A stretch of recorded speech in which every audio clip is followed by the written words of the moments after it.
Welcome. If it's your first time joining the session with Product Managers Africa, we're a community of products professionals. And the purpose of the community is just for us to grow together, share experiences so that we can learn from one another and also network and have fun. Alrighty, so welcome again to UX for PMs. My name is Munyo Sorry if I haven't, or if you don't know me, or if I haven't shared my name prior to this. So today I've tried to simplify the table of content. So first and foremost, we'll do a quick intro, then we'll talk about the UX of UI, and then the last section will be talking about UX strategy. Define some terms. So user experience, we hear about it a lot. We talk about it a lot, UX. A lot of people use it as their titles, UI, UX designer, and so on and so forth. But what does it really mean? So from what I have, user experience focuses on getting to know your users well, including what they need, what they value, what they can do, what they can't do, and includes all the ways the end users interact with either the physical or digital constructs with the company services and products. So what that just means is user experience is just thinking about who the person is or who your, let's use the word subject is, and trying to understand who they are so that you can ensure that you create a favorable interaction between that subject and whatever it is they're interacting with. And they can be interacting with physical or digital constructs. So it could be with services, which is more intangible and maybe not physical, but more intangible, and something you can't necessarily touch, but something you do feel. Or it could be like a physical product. So that could either be something in the real world, like a spoon or a plate, for instance, or something like something more digital, like what it's where I'm more familiar with. So user experience does not focus only on digital experiences. We're also thinking about physical experiences and also experiences that you can't necessarily see or touch. User interface is what you use to interact with the product. So it covers all the visual and interactive parts of a product. So with whatever app you have or whatever service you have designed, how your user interacts with it is through a user interface. So for example, if you have a microwave at home, how do you use your microwave? How do you interact with your microwave? There is an interface, right? So there's a part where you see like a screen, there are buttons you can press in order for you to interact with that product. So that's how you think about user interfaces, whatever medium or that your user can interact with that product, right? And it's usually used in digital constructs. And then we have a third concept. So all of these things are things we're going to be talking about today, which is why I'm starting out by defining them. So usability, which is a characteristic of the UI, and looks at how easy the UI is to learn, how well it works, and how pleasant it is to use. So basically, what are the qualities of that UI? Is it something that I have to look at, figure out for a while? Do I have to look at a manual for me to know how it works? Or do I enjoy using it?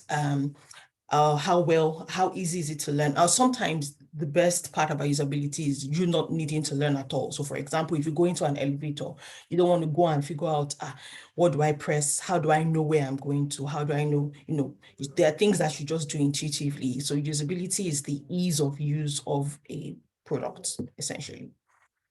Okay. So I'm going to be chipping in a couple of words here, but so Don Norman and Jacob Nielsen, they formed this NNG. You see it a lot.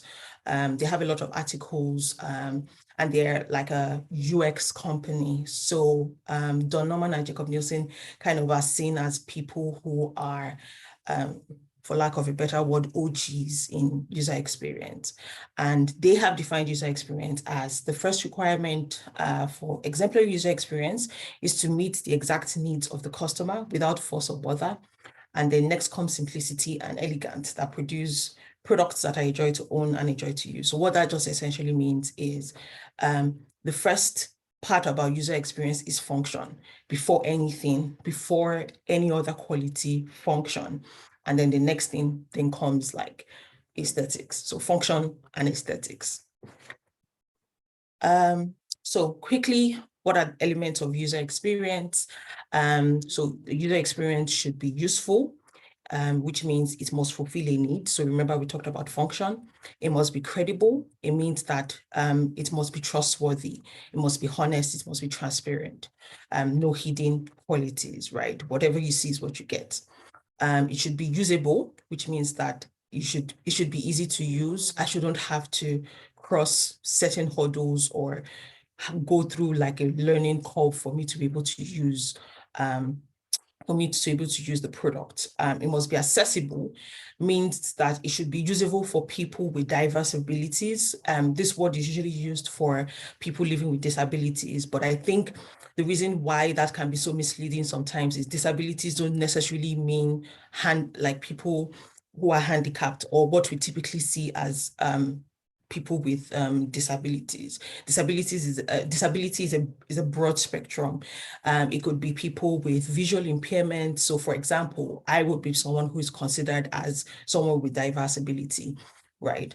It could be someone who is maybe colorblind, for instance. So it's a really, really wide range. So that's why I prefer to use like people with diverse abilities. So maybe not normal or not conventionally common abilities. Yes, and then user experience should be findable, which means that it should be easy to search. It should be easy to, if there's information or content that I need to access, I should know where it is. I should be able to get to where that content is. And then finally, it should be desirable. So yes, we've talked about function and all the aspects of function, but it should also be something that I want, right? Or something that I have a pleasant feeling or a delightful feeling when I'm using or experiencing it. Again, if you have any questions, please feel free to just raise up your hand or drop a question in the chat section. I think I have the chat window open here so I can read and answer on the go. All right, so some fields in user experience or user experience design rather. With the advancements in technology, there's now a lot of different aspects when it comes to user experience design.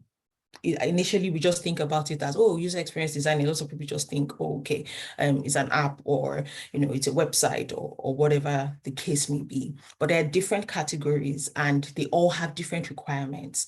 And they all have like different things that you need to look at. Again, if you think about it, user experience, first of all, you think about the user, the context and what the user needs, right?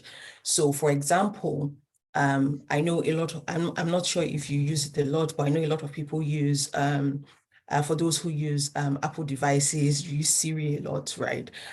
So what makes Siri work, or when you use Siri, how responsive or how pleasant that experience is a function of voice design. So that's making sure that whatever command you're using or whatever, or how Siri understands what you're saying or receives whatever information you're giving, it's not something that you need to use like a specific kind of language. So yes, even though you might have to simplify your sentences and be very clear, right? Or like ask really direct questions. You're not asking those questions in a special way. It's typically the way you would ask anybody that's walking down the road. Voice design is part of, so voice design is that aspect that looks at, what human speech is, how humans communicate, and making sure that AI or intelligent systems are able to understand those speech patterns and commands and so on and so forth. We have web app and software design, that's one we're all familiar with. So having a smooth experience online, irrespective of what the medium is. So be it via laptop, tab, phone, whatever it is, making sure that your experience is smooth. Augmented reality also, we can call it like extended reality. So we have augmented reality and virtual reality. And then there's service design, which is what a lot of businesses use. So when you're interacting with a business and to put that in better context, say you go to a restaurant, what makes you prefer going to KFC over Chicken Republic? It's not necessarily a function of the food, because, or in a lot of cases, it's not just about the food, right? Because the food is relatively the same, it's still fast food, right? But you prefer an experience, that you prefer going to a particular place because you find out that they meet your needs better. You're not necessarily thinking about it. It might be, oh, the staff is nicer, they get the food out quicker, it's the way it's packaged, whatever it is, all of that goes into service design. So how a service is being rendered, how you experience the service. Service design also comes into software development, in the sense that not all products have services that are performed online. You would also have some offline services. So making sure that as your users, when your users are having a pleasant experience using your app or your device, they're also experiencing the same thing if they are trying to interact with you as a business, but not using the app. So for example, customer support, for instance, if I run into an issue on the app, if I'm having a good experience on the app, say I run into an issue, I need to contact customer support, and customer support takes like, God knows, like 1.5 hours to answer. The person on the other end does not really understand what I'm saying. Irrespective of how beautiful or how usable your app has been, right? That experience that they've had with your customer care support staff is definitely going to taint that. For them, they've not had a pleasant experience with you as a business. So making sure that your online experience matches your offline experience as well. That's where service design also comes in our software world. Okay, so if we're talking about user experience, there are different parts of user experience, or different building blocks of user experience. A lot of us typically just think about, oh, the experience on the app, but there are different parts to it. So there's user research, so where you're focusing on understanding who is actually interacting with this product, or who your product is for.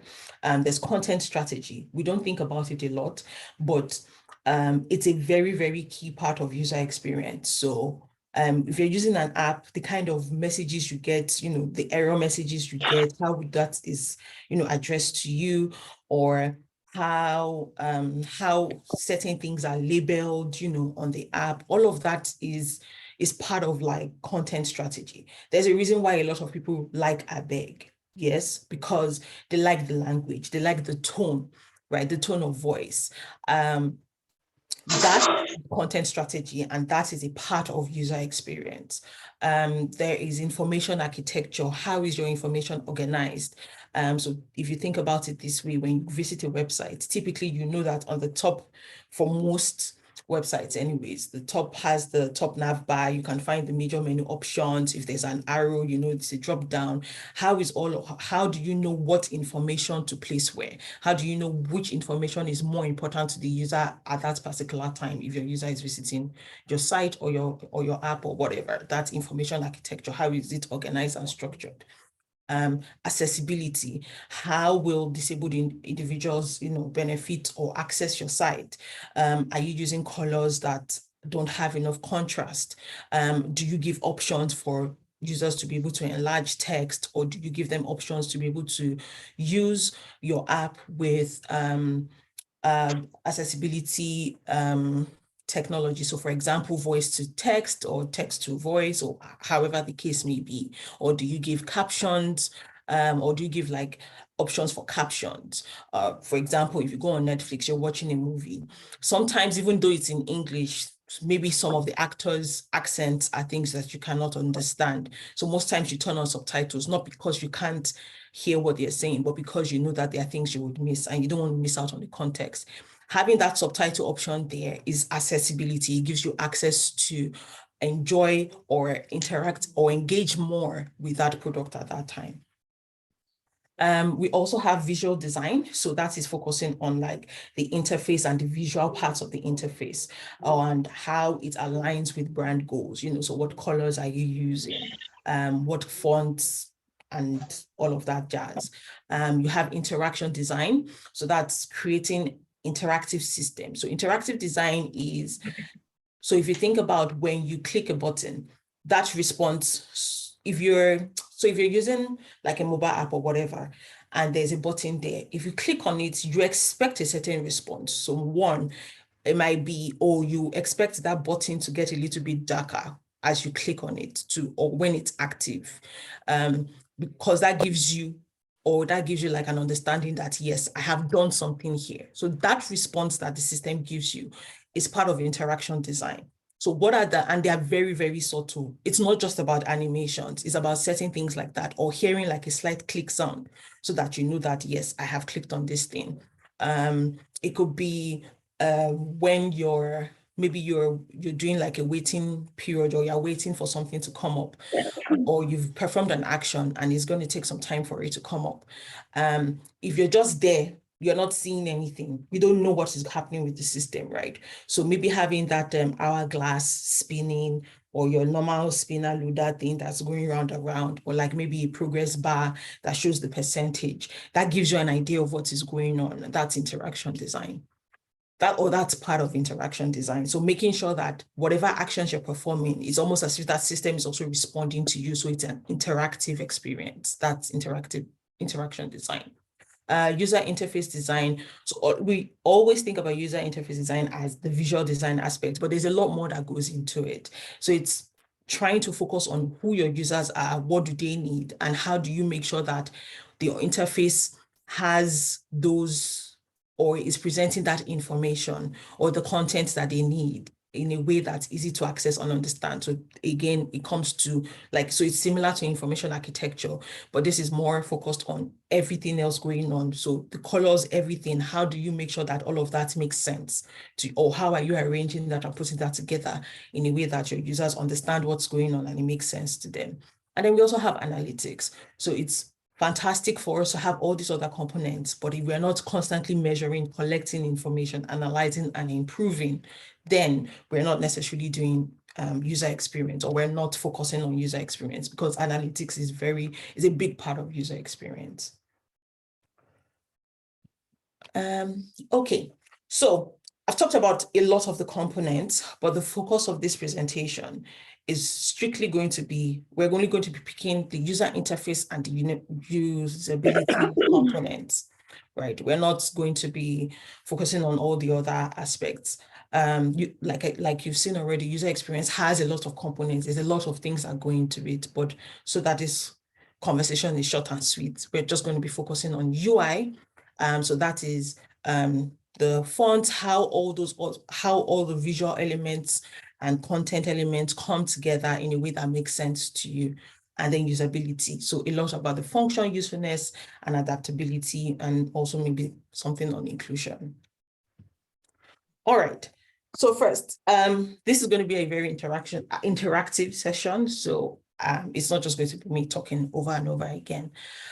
But I'm sure if you look at these tweets, it sounds very familiar, right? When you visit a website, there's first and foremost that annoying refuse cookies or decline cookies thing that comes up. There might be your supports. So the support widget is like the chat widget thing that's usually at the bottom right of the screen that just pops up. Oh, hello, how can we help you today? Then there's sometimes, if it is depending on the kind of site you're visiting, there might be a video that plays automatically and it's loud. You're probably not even expecting it. Then as you're scrolling, you see, oh, subscribe to our newsletter. And in all of these things that you have tried to navigate, or you have come across while trying to access the platform, you're trying to remember, why did I even come here? What was I even looking for? Because you've done so many other things. While a lot of the things that are mentioned here, you can't actually just take them out as well, right? They all serve a function. There's a reason why they are there. Some are there for marketing purposes, some are there for data purposes.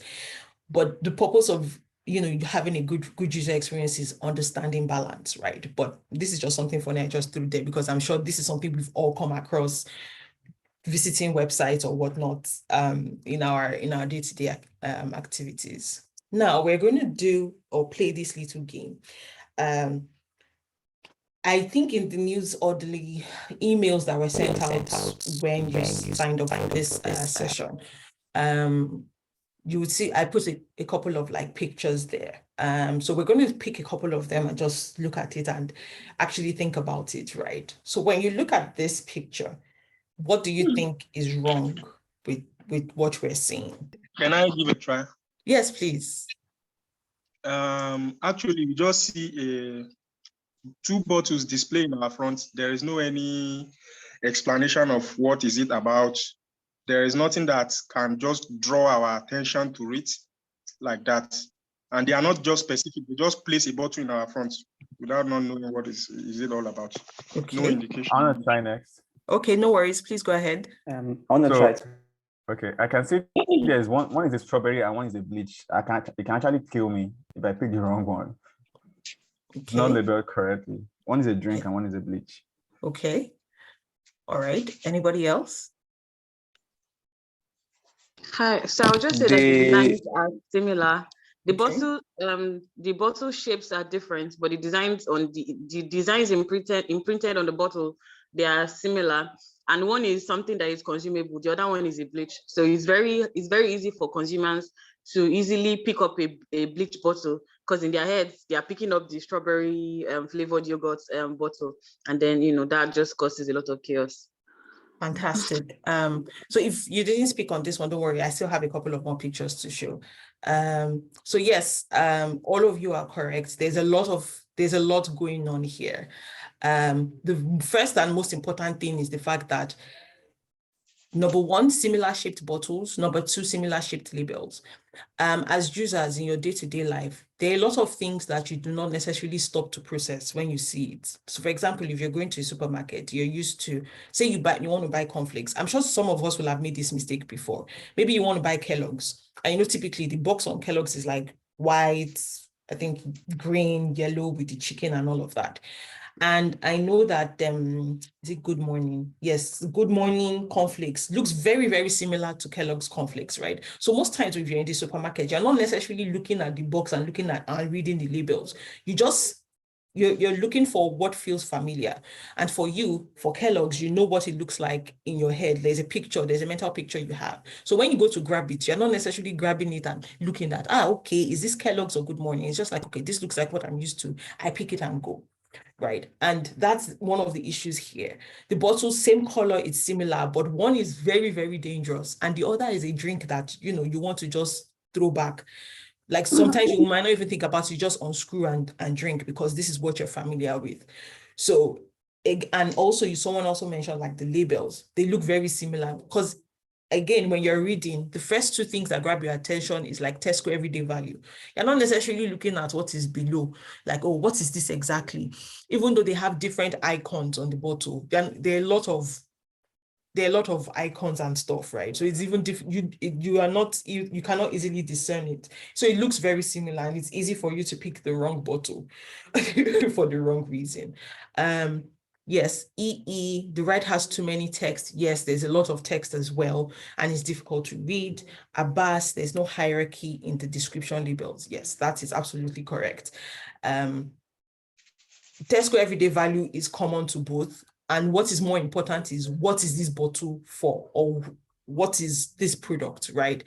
It has almost become like a secondary level, and again, it looks similar. There's a lot. So it's the first line is in a different language, and then you have the English interpretation. So before you even get to what bottle it is, you spend so much time, you are probably just going to leave it and pick a different brand that is easily recognizable.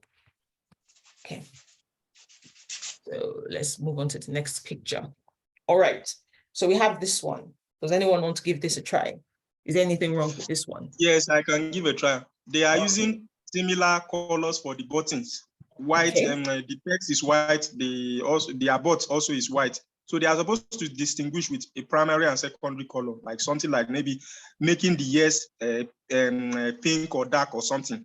Okay. While the other one is of different color. So it confused the user. Okay. Yes, that's a good point. Similar buttons. Yes. And then the content, so the heading says cancel my booking. Do you want to cancel? There's the option to cancel, and then there's yes, cancel it again. Like, it's confusing. So I'm sure that before a user can even process, okay, which am I supposed to do? Like the one maybe in your mind is to cancel it. But then one is like, I don't know how to explain what No, I'm you're saying. actually, you're both of you are on point. So first and foremost, it's difficult to distinguish between the two buttons. The second thing is the text is also confusing. So if I'm asking you a question on a normal day, do you really want to cancel this booking? My answer would be yes. But in this case, if I say, if there's yes, cancel it, and then there's cancel, what does cancel mean? And then yes, cancel it, what does it mean? Right? Exactly. So sometimes using yes and no is not clear. And a good way to approach this might be, yes, cancel my booking, so that the user knows exactly what action that is. And the other one is, don't cancel my booking, go back. That way it is absolutely clear. Rather than us trying to guess which cancel would cancel my booking and which cancel is, I've made a mistake, go back, right? Okay. Yes, this exactly, Tosin, which cancel is actually cancel. So we have this one, and I'm sure we've come across this a lot. And personally, this is a personal pet peeve of mine. I absolutely hate this particular one.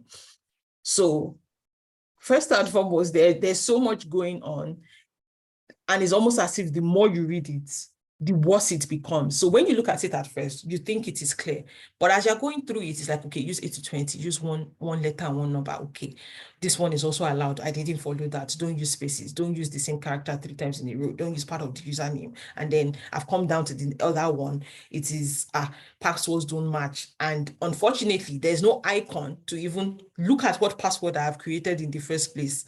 How do I know which one is wrong? How do I know where I've made the mistake? Like, is a lot going on. Now, I'm not saying that having this is not good practice, but it's understanding what you need to show, and so that you're not showing information that confuses the user. Awesome. So now we're going to go to the meat of this gist, which is improving the UX of UI. I'm trying to sound like a motivational speaker, don't mind me. So basically, improving the user experience of user interfaces. So the first thing is, you cannot talk about UX without talking about who the user is, or without talking about the user, or without caring about the user.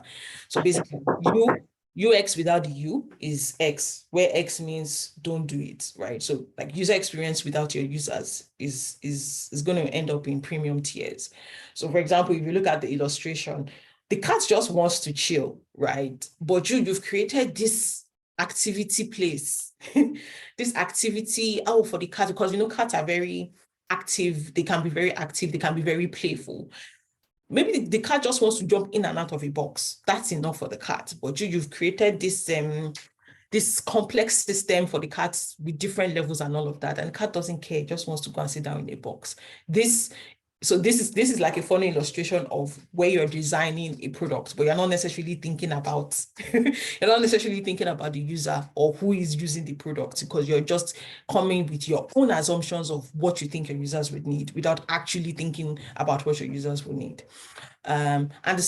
So summary of this is, success of a website or an app or a product is based on the perception of the user while using the product. There are a lot of apps that I've downloaded, and after the intro screen, I've clicked out, like I just leave it there. And I'm sure if you go through your app list, you see that there are some apps that you've just downloaded. You probably opened the sign up page. I think one particular one, this is no shade to them, and I understand the reason why it's there. But I think there was a time I tried to download what's this, Rice Investment or Rice, or what's the name of that? And okay, page 1 puts username and password. Okay, page 2.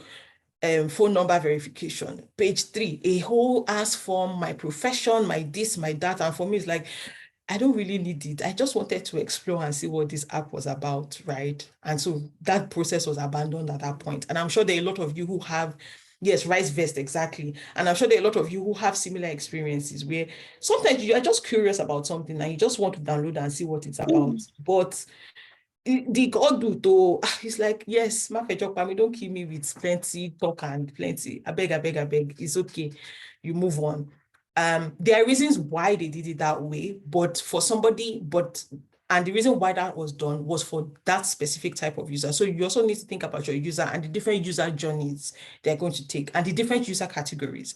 So I'm sure when a lot of you were doing like your courses for product management, they're like, user personas and all that. Your user personas are not just things you just think about, oh, this is fun, putting that, slide together. Oh, this person loves, he'll probably be playing football, he'll probably be doing this, yeah, that is fun. But it is useless if you're not actually using it in thinking about how your app should be designed or what you're designing. So for example, you have different categories of users. There are some people who will sign up and that process is perfect for them because they just want to go in, they really want to invest and they just want to sign up. They want to put in all their details because you're still going to do it anyways. Even if you don't do it in the beginning, you will do it at some point during your journey in the app. So they just want to go in, put in their information, get approved quickly so that they can start investing. But there are also different categories of use. So that's one user person, that's one user journey. A second user journey is somebody who just wants to explore. Someone who doesn't really know a lot about investment, wants to see what it's about, wants to explore. Unfortunately, that sign-up process only works for that kind of user, and you have totally left out a whole, whole category of users. You fence them out from using your products because you've only designed for a specific user type.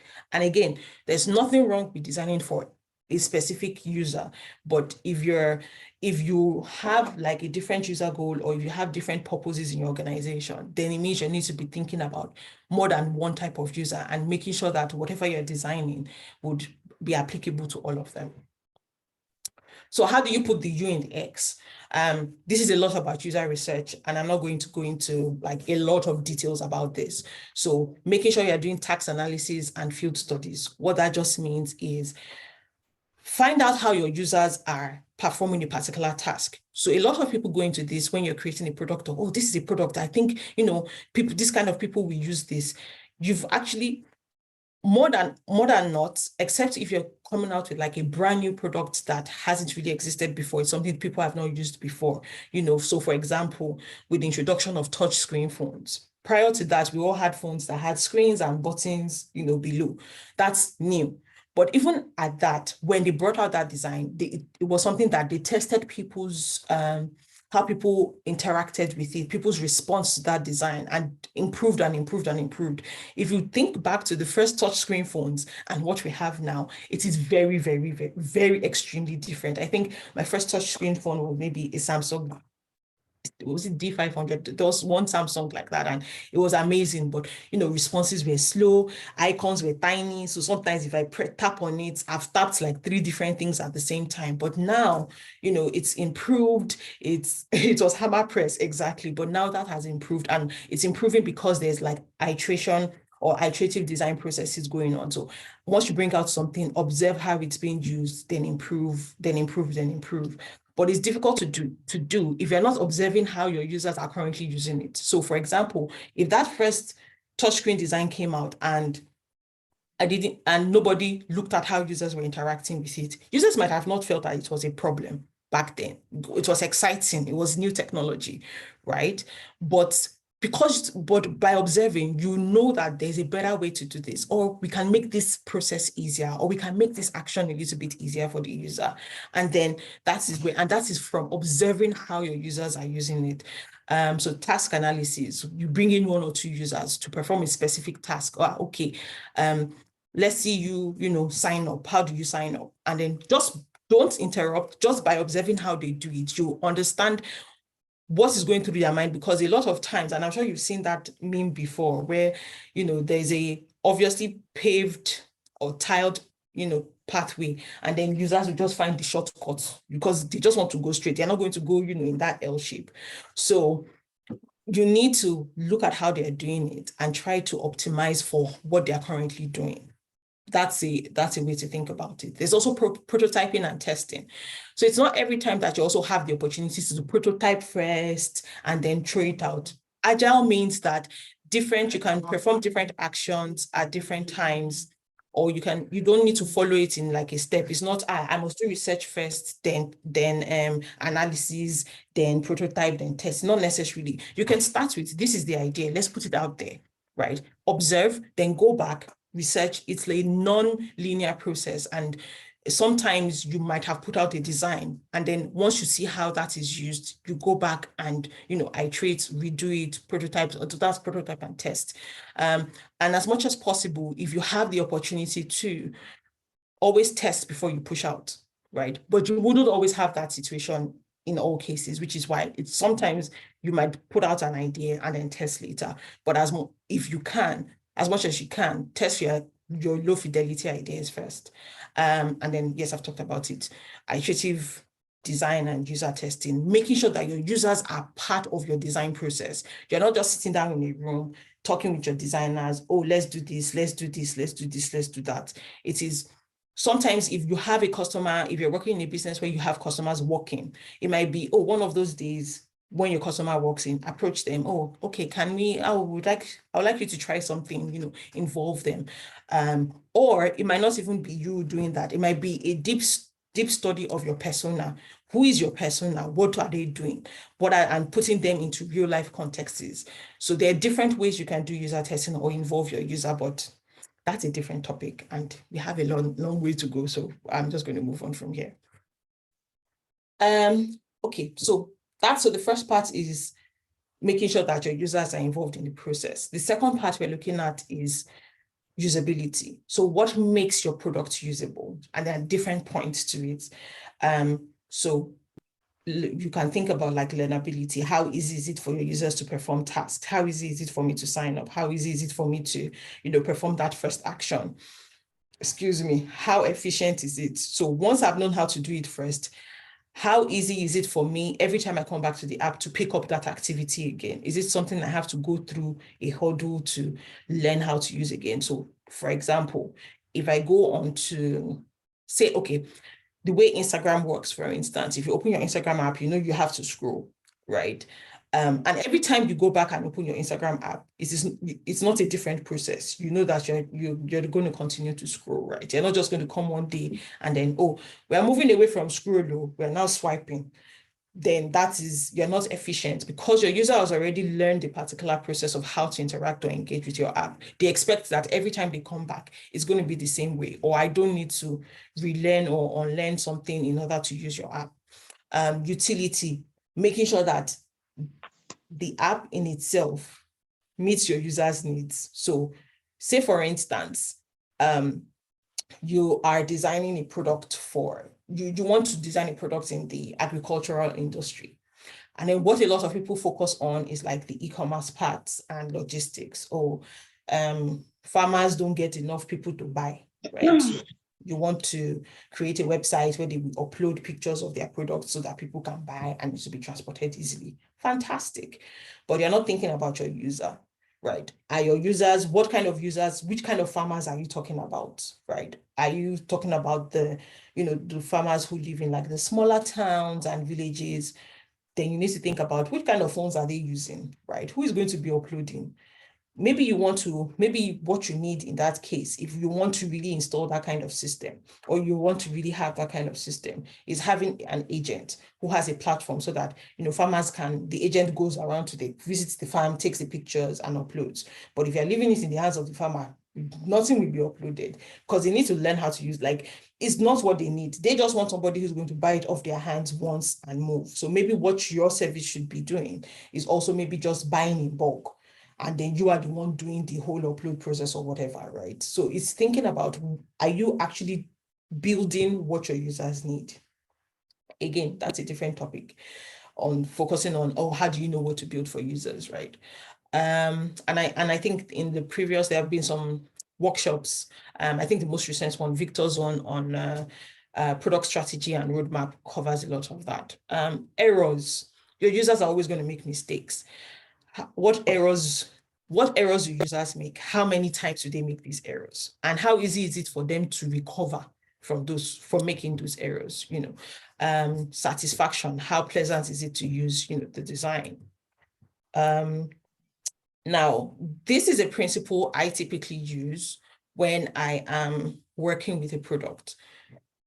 And and it's Jacob's 10 usability heuristics. So heuristics is like a set of guidelines. They're not necessarily rules that you must follow, but they're like guidelines that help you think about and making sure that whatever it is you're building is usable for your user. So the first thing is visibility of the system status. I don't know how many times you've done this. Maybe once you've clicked the button and you don't know if it has gone through. How do you know that this button, what you've clicked, is successful or not? It is because of your response or your in quote success message, right? That's how you know that, okay, yes, this thing has gone through. Or sometimes when you are filling a form, how do you know how far you've gone or how far you need to go? You know, how you want to know like how many steps you're in, or you're actually just scrolling through. Say you just go on Google and you do a quick Google search. When you scroll down, you see the pagination. You know what page you're on. You know which page comes next. All of that is visibility, is part of like visibility of your system status. Your users need to know where they are, what is, and if possible, what's coming up next, and what action have they done prior. You need to know, give your user indicators, or they need to know where they are at any point in time while they're using or interacting with your product. So the use of progress bars for sign-up forms, especially if you are in a company that you need to go through a long process, form verification, blah, blah, blah. Progress, like they are simple things, but they actually do a lot, because once I come up, I know that, okay, there are 5 steps. So I'm expecting to see 5 steps. It's not that I come up, I see the login screen or the sign-up screen, and I just assume, okay, it's username and password, and I don't know there's very good. Those things can get annoying. So making sure that, so that's visibility of the system, part of visibility of the system status, making sure that there are responses, making sure, so if it is making sure that when I click, I want to see that that button gets darker to know that, okay, it is actually working, right? Or hearing that clicking sound, or if you're using your phone, if it vibrates when you perform a certain action, right? That's a response. And it makes me know that, okay, this is what I have done, or this is where I am. So making sure that your users know where they are, giving them, so for whatever actions, you're giving them feedback, notifications, alerts, statuses, all of that is part of visibility of their system status. Number 2, match between the system and the real world. For a lot of successful designs, the design is always matching whatever the user is going to be doing in real world. And a very, very common example is your button, right? So if I see a button on a website or whatever page it is, I am inclined, I know that I should click this. Like, how do you know that you're supposed to click the button? It's because it looks like a button you will see in real life. And where you will see buttons in real life is like in an elevator or your microwave, or, you know, whatever it is that you've done in real world. If you replicate that or make whatever it is you're designing match that, the user automatically or intuitively knows what to do, because, okay, this looks like a button, then I should probably press it, right? Or this word means, if I see sign up, I know what sign up means, because before the world of like the digital world, if you want to do something, if you go to a conference, for instance, you're going to register, you're going to sign up, and I know what is expected when I'm signing up. It's some part of my identity. I need to share my identity or put my identity down, right? So that's using the word sign up or register. So those are where those things come in. So it's not just about the component or the UI component, even the words you use, making sure that it is something they are familiar with. I don't open your app and I need to, if you say, let me jump in, it's like, oh, what does that really mean? But if I see like sign up or get started, I know, okay, I have an idea of what that suggests. So I'm not trying to understand what that means. Or if I see, oops, I made a mistake. Oh, I know that oops means in real life, maybe if you hit your leg or something, if you're very posh, you say oops. If you're very Nigerian like me, it's yeah, like without thinking. So say you want to do something for anyone there and say, yeah, you've made a mistake. Seeing that number one is funny, right? I'm not saying you should do that. I'm just saying that it's language that we use every day, and it's language that we're very familiar with. And I think that's one of the things that made ABEG so successful, right? There's a lot of language that you use every day. Most times you want to ask somebody for something, even you're calling your friend, yeah, I beg, if you run me that 10K. So when I see the app, I beg, I know it has something to do with that. Like I know that, oh, it means I'm asking for something, even before you know that it is about asking for money. So that is trying to match the system and the real world. The other thing is, don't assume that whatever language you use is also what your user is used to. So what ye might mean in, say, the southern part of Nigeria might not mean the same thing in the north, right? So that's why it's also good for you to try and use more universal language. Or if you're designing for a specific type of user, understanding what kind of language they use and including that in your app. When they see it, they automatically know what it means, right? Because that app is for them or that product is for them. I use app a lot. I just mean products. So, yeah. Third thing is user control and freedom, right? So what this means is you give your users opportunities to make exits. So there are times where you go to a screen, you want to be able to go back. You want to be able to cancel an action. You want to be able to close something. You want to be able to undo something. That's action of, oh, I can go here, come back. I can visit this page. I can cancel this page. I can open this page. I can do this.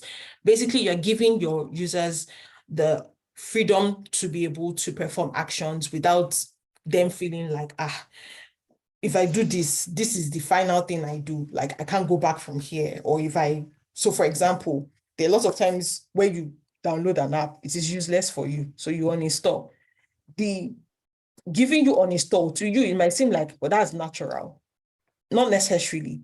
The fact that I've given you the opportunity to uninstall means that, oh, that gives you a freedom to explore as many apps as possible, because you know that if it's useless, I can easily uninstall it. Now, imagine if there was a world where once you download an app, you have it. I'm sure that we would all be very, very, very cautious about the kind of apps you download.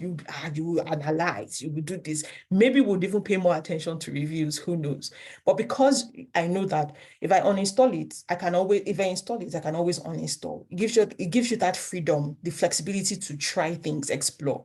So you want to give your users that opportunity as well. So if they visit a page, make sure they can go back, right? If there's an action that they can perform, make sure they can cancel that action. So maybe that is by showing up, that pop-up, oh, are you sure?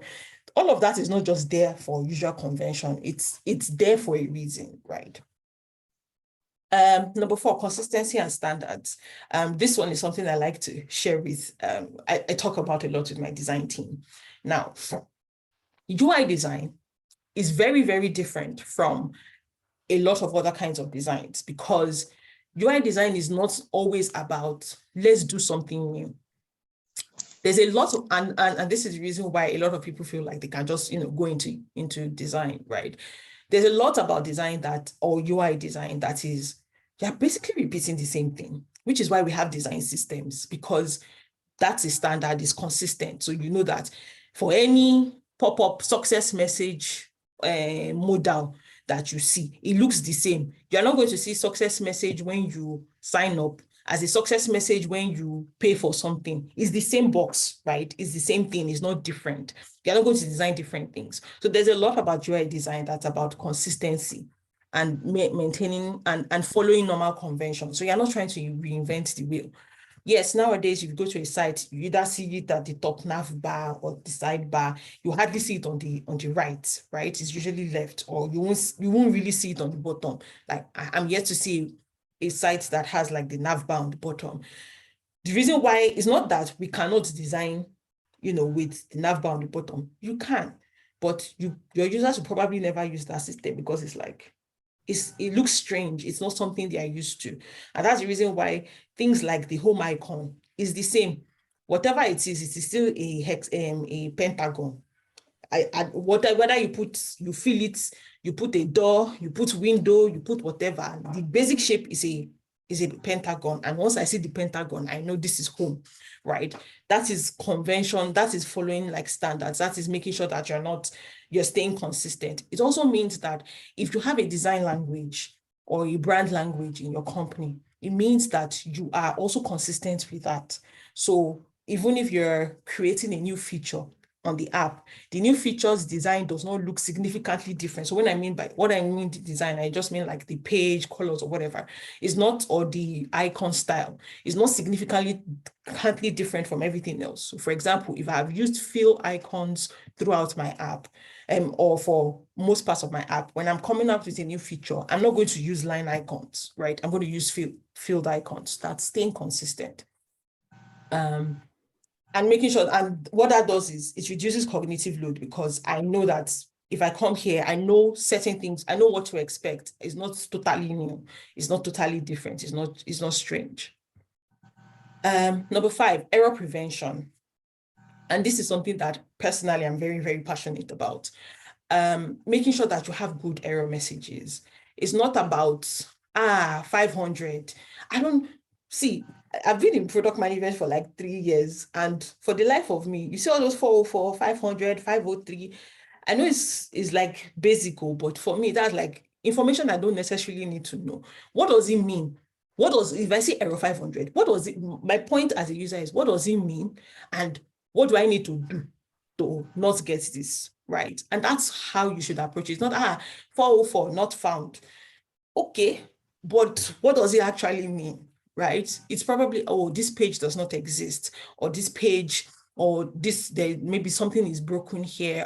And then it's not just that, it's also giving them the opportunity to recover. So this thing is, we cannot find it. Do you want to see this instead, or do you want to go back instead? It's not just 404 error. So what do we learn from that? Do you understand? Or even if it is something small on the app, sorry, you didn't do this right, or this or that. Errors are going to happen. How do you manage it, right? And then, of course, we have the unconscious errors and the mistakes.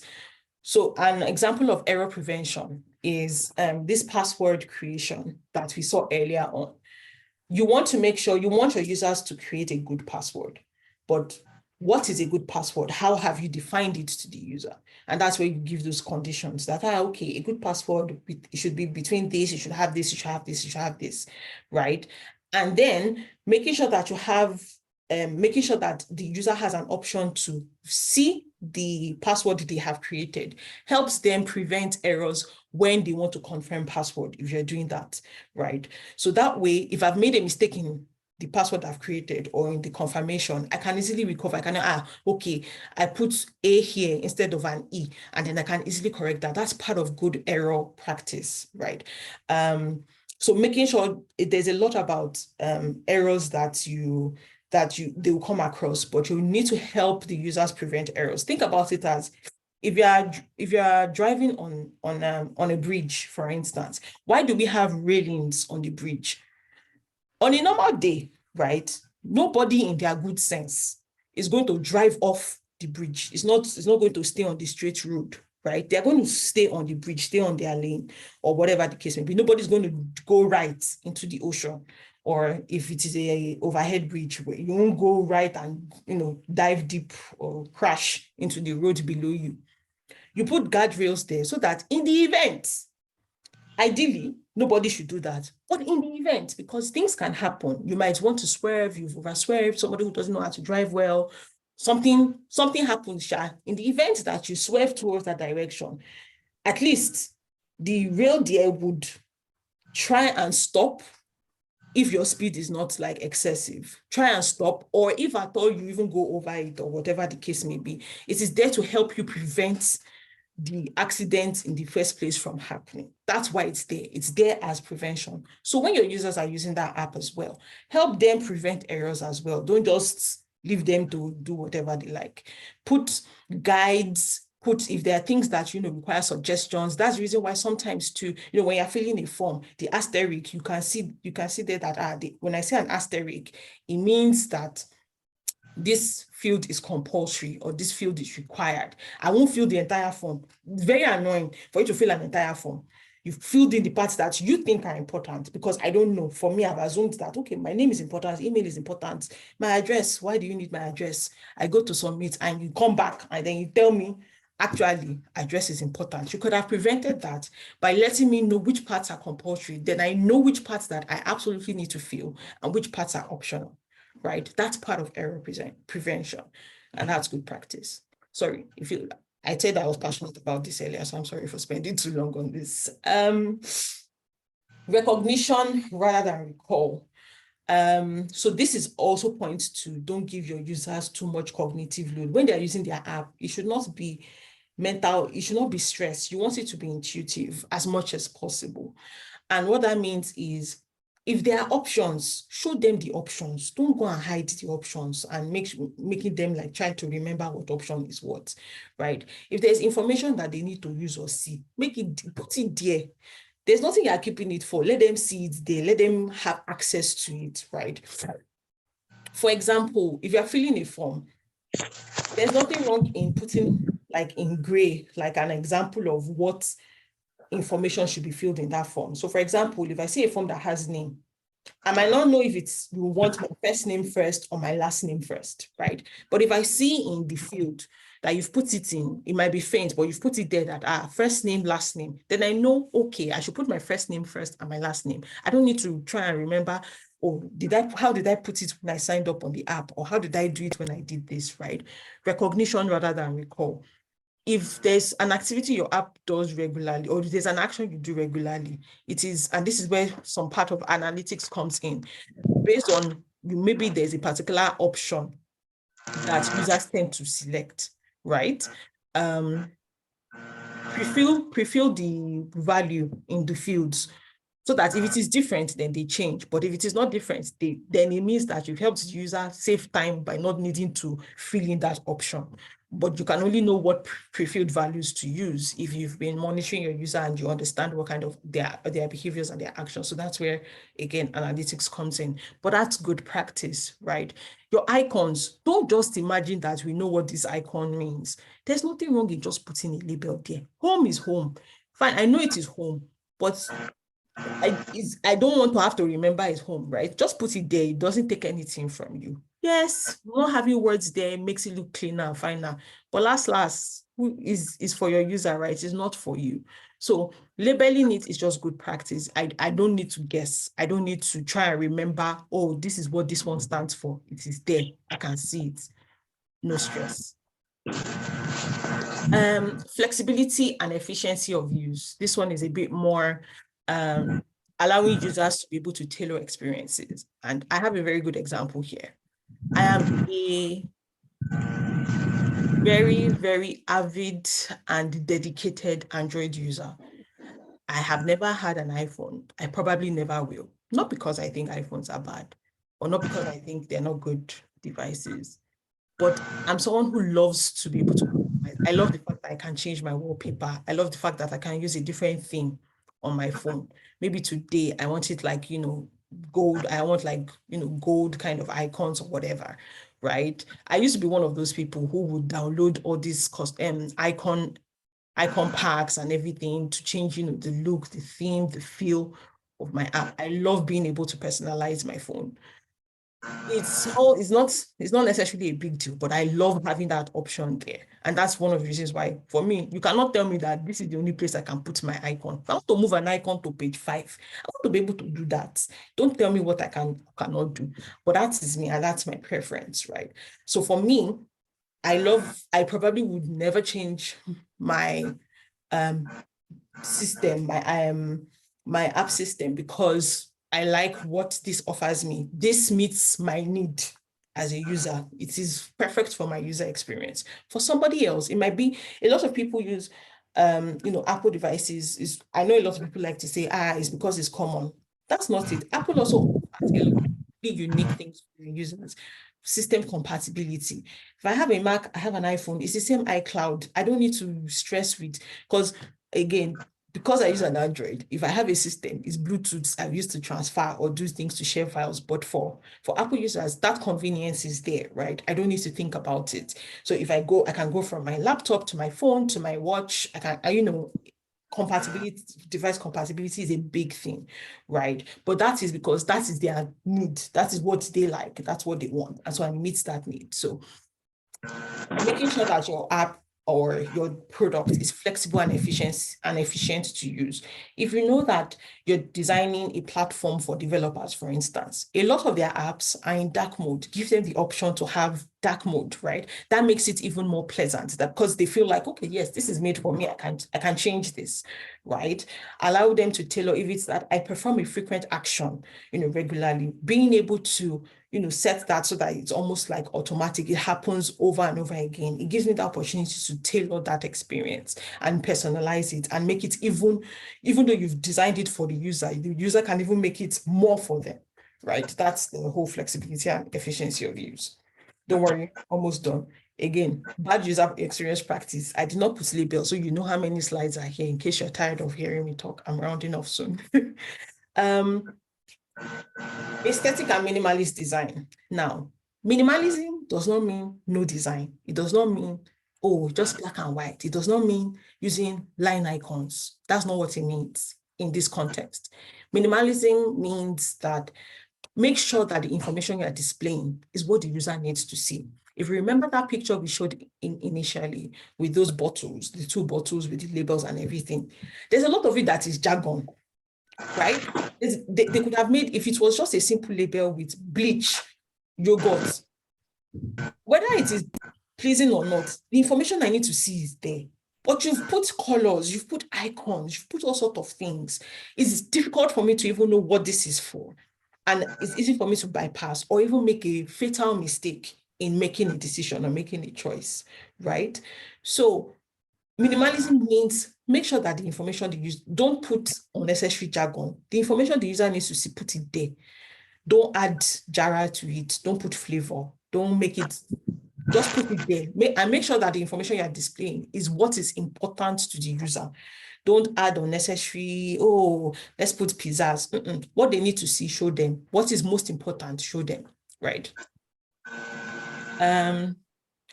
Help users recognize, diagnose, and recover from errors. So we've talked about error prevention in the first instance. In this instance, we're saying, make sure that in the event that errors do occur, they can recover from those errors. They can come back from those errors. They can correct their mistakes or correct their errors. So that could be making sure that, okay, if I've made an error, it shows in red, because typically when you see red in real life, it means like stop, danger or something, right? Making sure that it is in English or in language, not necessarily English, in language that they understand, and so on and so forth. That's what that essentially speaks to. And finally, help and documentation.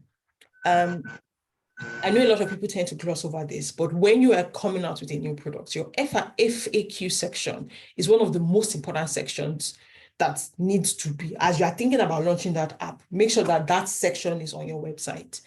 And the reason is, there are things that you don't think, there are questions that you don't think that your users will, there are questions that you don't think that your users will ask, or there are answers that you don't think they will need. And sometimes they might need to now come and call you or send you an email to find answers to those questions. Your FAQs are frequently asked questions. It's not just there for you to just put any question that comes to your mind. You need to think about your users, what they're probably doing. Think about your user personas. What are they doing when they encounter your app? What are the possible questions they might have, right? That is what you should put in your FAQ section. And if possible, make sure that you have a lot of help and documentation there as well, that they can access in case they have issues, or in case they run into challenges while using your product, so that you know that before they call your customer care, because you also need to think about the user experience of your customer support team. They don't want to come to their job. Customers are human beings are one of the most difficult organisms to deal with. Let's put it that way. And you need to make sure that you are not making the burden on their own job harder because you have created a product that users don't need to constantly contact them in order to resolve simple issues, right? So for example, it might be, oh, my account is locked. How do I recover from it? They don't need to call customer support to know that. They don't need to send an email. Go to the website, they can easily find that. And making sure that the links to that is also clearly displayed, so that you avoid burdens. I said home because I don't know what has happened. The text that is supposed to be, or the tips that are supposed to be for one thing is on a different page, but I'll resolve that later. So if we look at the top left section, so before user experience comes into the question, right? There's an icon there that shows, export zip, project zip. There's another one, export tax list. Now, there's nothing necessarily wrong with this, right? But we can make it better. We should not just assume that everybody knows what export project zip means and export tax list, what the difference would be. And that's why in the second section, there's just 2 lines. Yes, we're adding more, but we're adding more information or more content that would help your user make a decision or give a bit more context into the action you want your user to take. So export the entire project. It's telling me this will export all tasks, project data, and status updates. Export tax only. This will select and export. Like, it's clear what each of those options are doing, even though it is like adding more text, which is, some people might say, that's why I said minimalism does not mean, making it look as clean as possible. It's just making sure that you're showing the most important information and showing essential information to the user. Don't add jargon. This will not categorize as jargon because it is explaining and helping me make a decision.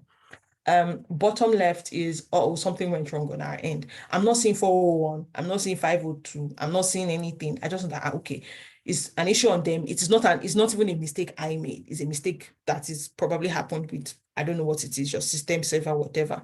But again, there's an option to recover. And so this is good error handling, right? Click here to try again. So I know that, okay, if I want to perform the action again, I just need to click this. I'm not thinking, okay, something went wrong on your end. What do I do next, right? On the right-hand side, there are 2 things there. Now, the first one, and this is the reason why I put this here. So if you look at your left-hand side where you have, there's text there to give more context. Now here, you might say, okay, the section above, it gives more context, right? It's explaining what that should do. It's explaining what delete account means. But again, it's a lot of text, right? If I can make it as short as possible, what do I need to see when I come here? Because, are you sure you want to delete your account? If I wanted to delete it, for me, this is redundant. Of course, yes, I want to delete my account. Or if you delete, you will permanently lose. This one says, you want to delete your account. It has merged that into one section, delete account. Like, are you sure? And then just showing me clearly, if you do this, so this is the implication. Not in long text, nothing. I can see it and I know that, okay, yes, this is it, delete account. So dialogue, so if it's there, dialogue is two-body and hard to scan because again, we're not necessarily reading, especially when we're interacting with products, whether digitally or in real life. We're not reading, we're scanning. So make it easy for your users to scan. Excuse me. So next one. All right. So in the first one, so that's top left, we have loading, please wait. Even though the one on the right-hand side is still correct, so I'm talking about this one in particular, even though it is still kind of correct, the issue here is, I don't know how long I'm supposed to wait for. Am I waiting for 10 minutes? Am I waiting for 2 minutes? Am I waiting for 30 seconds? Is it something that I can stand up, go get a glass of water? Or is it something that I need to sit down and attend to immediately, right? But the other one shows me the percentage that, okay, 50%. So this is more like visibility of the system status. Where's the system at this particular point in time? Okay, 50%. I know there's 50% left. On the right-hand side, we have like login page. Now, not that there's anything wrong with displaying this option. What we're trying to optimize for here is visual hierarchy. So what we want your users to do, the action we want them, because we're assuming that we have users who are coming back to the system, right? So login is the first option there, and that is for this kind of users. However, if you've not been on the system, you can sign up. So it's visual hierarchy. So when I see it, I see that login is the most prioritized, is the primary action. Sign up is also a primary action, but we've de-emphasized it so that there is not a lot of things competing for our attention. And the forgot password is the last option, where it's like, okay, in the event that you've forgotten the password, you can recover from whatever that issue is by simply clicking the forgot password. So it's visual hierarchy. So when I look at it, the first thing that grabs my attention is login, then sign up, then forgot password. The one on the left is more of like real life UX. So and I know we've all made this mistake in life, and it's not any fault of ours. You know, those doors that you can either push or pull. It's difficult to know which one. You will have tried it the wrong way first before you try it the right way, right? But in real life, the idea is, if I'm meant to push, why not? If I'm meant to push, why not don't put a handle? So that way, because it's flat, I know that, okay, I can push because the wall is flat, just push. But if there's a handle, I know that, oh, I'm meant to grab onto this handle and pull. So that gives you, so that's a way of simplifying things so that it's a bit more intuitive. So for example, if I go to a door that is flat, I am not going to pull it, right? Because there's no handle. I know I'm not meant to pull it. Like, if without even thinking about it, right, you will not pull, you will push. And if there's a handle, intuitively, you will pull, not push. You won't see handle there and push the door, except if you are mentally challenged, right? That can happen. But that gives a clear description of, okay, I know what to do because I have put the tools there. I have put those visual cues there, and that way it's more intuitive. Another example, see this error, and a lot of you will encounter this with your developers, especially if you have developers who don't give a shit about you. They just want to do their work and go. When you see your error message, you will see stuff like this, failed to, like bad request. Oh, like it's jargon, right? What does it mean for me? What are you actually telling me? The second screen, and this is where you would come in as a PM, is you as a PM and with your marketing team, making sure that you stay in line with your brand tone and everything, and your design team is like, okay, how do we present this information? So, because as a PM, you probably know what bad request means, but to your everyday user, does it mean I've made a mistake? Does it mean it is me, right? But this other one shows it a bit more clearly. We couldn't find what you're looking for, try again or whatever. It's clearer language. They have a better understanding of what's going on. Same thing with the other example beside it. I've put password error occurred. What kind of error? What did I do? What happened, right? But here you have, okay, I know what the error is, and I can easily, if there's an icon there that is showing me that, okay, I can see this, right?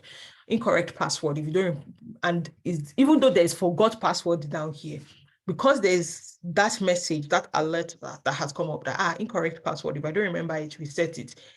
And I have forgot password, but there's also reset it, like it's going, because that is a message you see, or that's like a system response you see. You can even just say, if you don't remember your password or use forgot password, you can also put that there, right? It just depends on how you want to go about it. But it's making sure that, number one, what the error is clear to the user, and there's a clear way for them to recover from that error. The other thing is, if you look at the color differences, for a user, the first one, they can say that, oh, there's a tick, which means that, okay, this is correct. I'm not going to click login and it's going to tell me email not found, or this user does not exist, because it has run that validation at the top. It has validated that, yes, this email exists. So I know that I can move on to put in my password.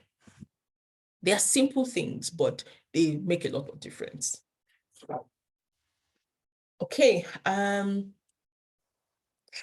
So this one, it's just more of, and this is where a lot of like the aesthetic part of design comes in, because I know we've talked a lot about function, but I wanted to put in a little bit of like aesthetics in it.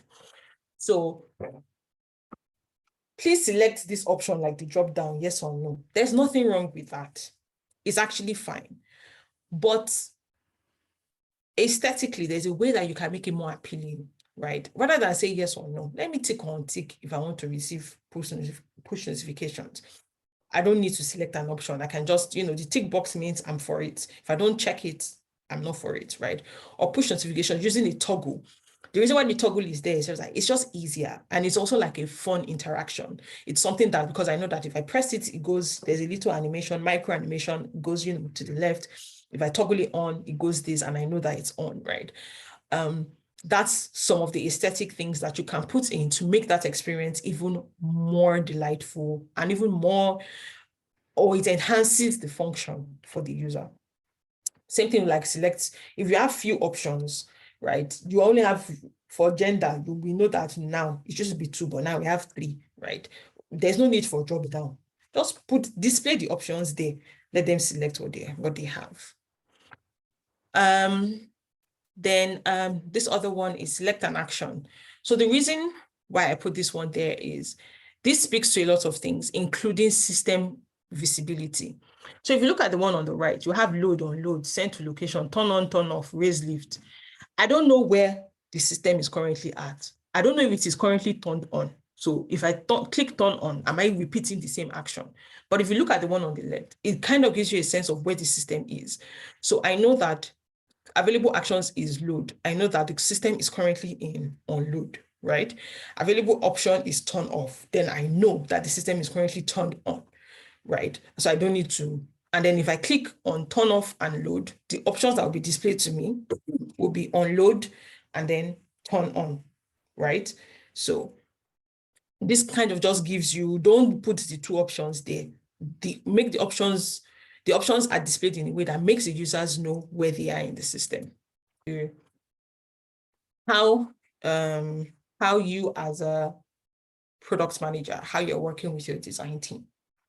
Now, first and foremost, user experience is everybody's responsibility. It is not just you as the PM. It is not the design team. It is everybody, your customer success team, your marketing team, your legal team. User experience is everybody's responsibility because all those teams exist in service to your user in a way, in one way, shape, or form or the other, right? Your legal is more on the side of like security and stuff like that, making sure that you're not crossing any lines that will put either you as a business in trouble or your user in most cases, right? So everybody is working together for user experience. So making sure that everybody is aligned in what goals or what vision you're setting for your UX strategy or your user or the user experience for your users. If it's customer support, if they're only going to be available, if your customer support is going to be receiving calls, if they're only going to be available, say from 8 a.m. to 10 p.m., it is making sure that that information is clear, it's online.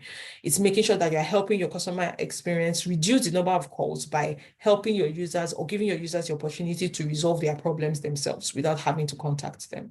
Yeah, so that by the time it gets to a customer support person, it has been escalating. Things around how long does a user have to wait for an issue to be resolved? That is service design. It's part of your user experience design as well. Making sure that that information is clear so that the user is not calling back to say, I called yesterday, I've not heard anything. Let them know. Give them visibility of status. If it's giving them regular updates, giving them sending like automated emails or whatever it is to make sure that you are still catering to their user experience, even though they're experiencing a challenging or any frustrating phase with your product at the moment. It's making sure that that user experience is consistent, it's seamless, it's good.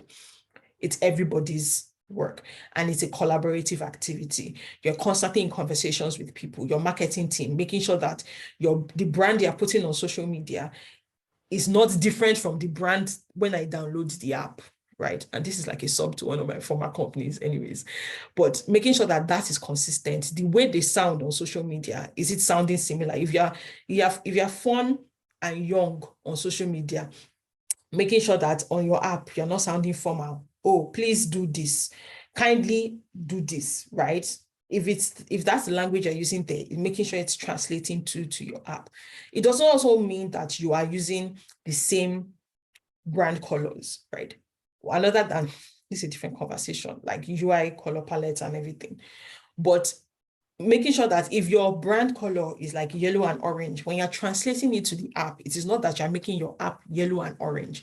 While it should still be recognizable as your brand, there are ways to create like a unique or like a UI color palette that works in harmony with what your brand is doing, where your brand is still recognizable in your app, but it's not that you're putting yellow and orange everywhere. So because your colors are yellow and orange, when error messages come up, I don't recognize them as error messages because it is red, which is, analogous with yellow and orange, if you understand what I mean. So, and it's not like, oh, suddenly there's blue. Like you need to work with your design team needs to create your UI palette the way your marketing team has created the palette, and it must work harmoniously together. That's going into into something else. So setting your job as a PM is to set the UX vision and goals, making sure that that is clear. What are we tracking from a UX perspective? Are we looking at customer effort score? It's not just about NPS. There are a lot of other things, like when you put in a new feature, your product feature adoption, you can track that. How many times since we've released this feature have our users engaged with this feature, right? That is a metric. If your users have not engaged with it as much as you expect, then is there a reason why? Is it that the flow is difficult? Is it a problem with the design? You need to go in there. You need to measure and track these things. Or how many customer support calls do you get? That's a UX metric. And you as a product manager, you need to also be concerned. Well, yes, that is with the customer support team, but you need to care about that. What kind of questions are customers calling to ask regularly? If you find out that there's a question that keeps on coming up over and over, you as the PM know that you need to update your site or your help section or your FAQs with that question so that reduces on them. So you need to work with those teams, and everybody needs to work together to improve UX. And you need to set that vision, let everybody know that this is what we are focused on. We want to focus on, we want referrals, because it's not just about putting referral code. How often is that referral code being used? If the referral code is not being used often, you don't even need to measure NPS.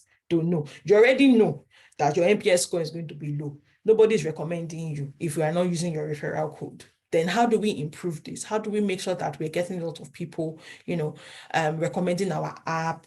We have our users are the ones evangelizing, not just us pushing marketing materials and having like a whole market strategy, right?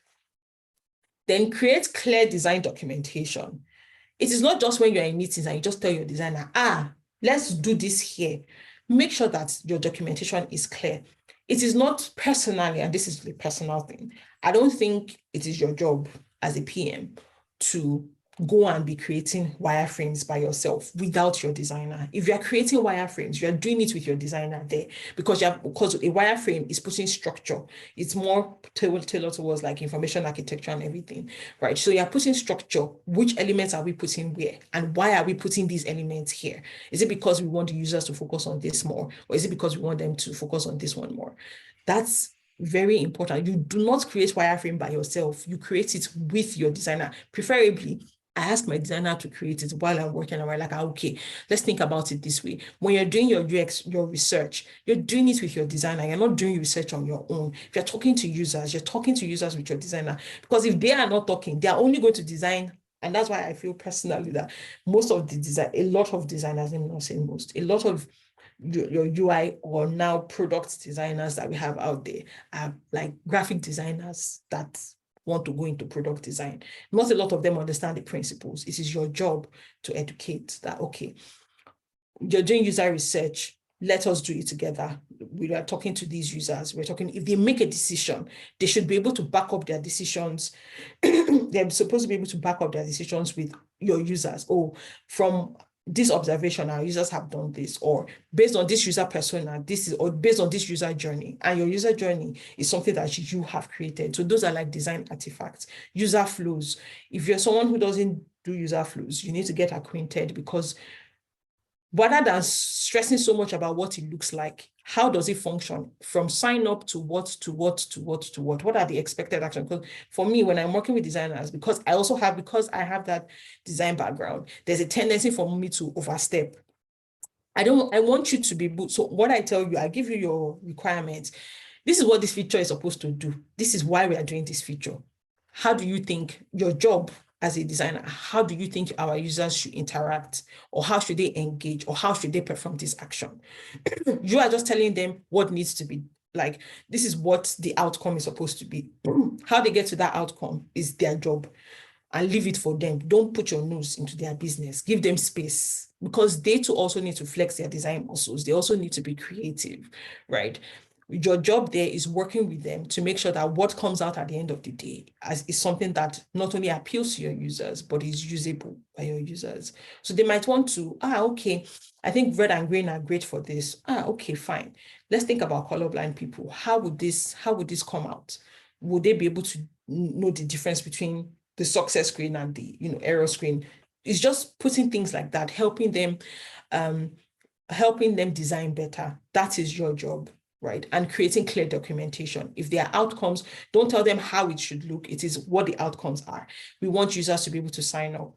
This is the information we want to collect from users for sign up. Because of security reasons, this is the reason why we are doing this.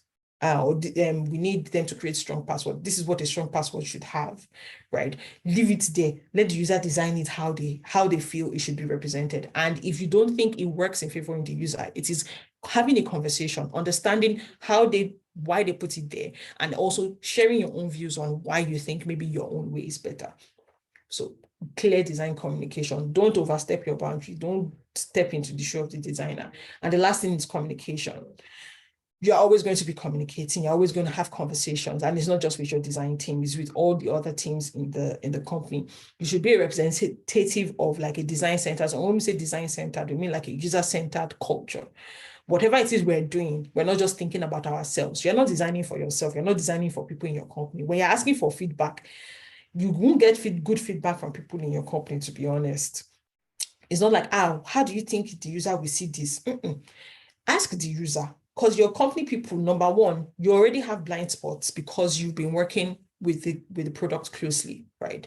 So you might not even notice what those blind spots are. When you want to get feedback from people who actually use your product, or even people who don't use your product. If you're trying to see, that's a different kind of like research where you go to people who don't use your product at all, and you see how they interact or whatever to see, okay, maybe for a first timer, or maybe there's a user persona you haven't captured, or whatever the case may be.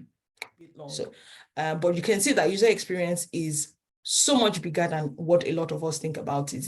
There's so much to think about, and it's almost like a different job on its own. In a lot of cases, it's a different job, but there's a lot to it. I will consider doing a follow-up session where we can dive deep into like UX strategy and a bit more into things that we didn't cover. So like content strategy, information architecture, how that all of that jazz comes in.